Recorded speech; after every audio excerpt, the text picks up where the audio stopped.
Minimally invasive dentistry the concept is removing the least amount of natural tooth structure to get the overall benefit that we need to have a good, healthy tooth. So that can look like a lot of different things. It could just be if there's a small, tiny little cavity, we can just prepare that small little area, and we have different instruments and machines to kind of help us with that. And then we can just place like a little sealant over the tooth.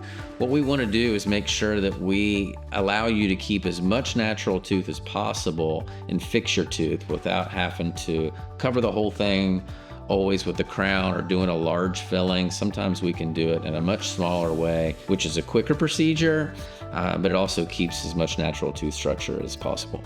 We're always looking for a conservative approach on how we treat any tooth or any person, all right? And we try to do that in the most comfortable way as possible. We're gonna make sure that you're completely comfortable while we're doing the procedure.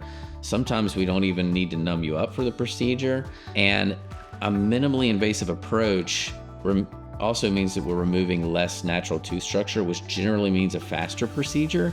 But also for people that have a little bit more anxiety, or they just want to get a lot of dentistry done quicker, we're able to do that with sedation dentistry as well. So in our practice, we're able to help people on all different levels of fear or anxiety, or just from getting some dentistry done in a faster standpoint. So sometimes when it comes to treatment planning, less is more.